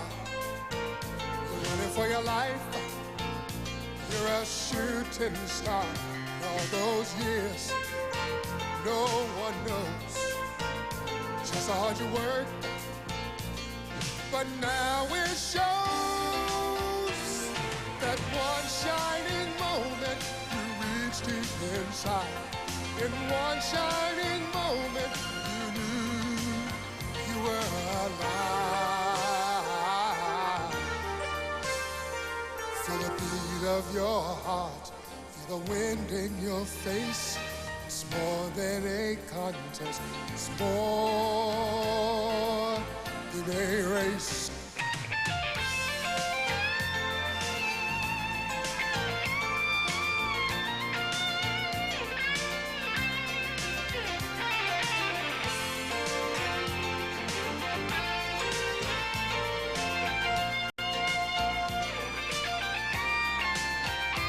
It's done, win or lose, you always did your best, 'cause inside you knew that one shining moment you reached for the sky. One shining moment you knew. One shining moment you willing to try. One shining moment you knew.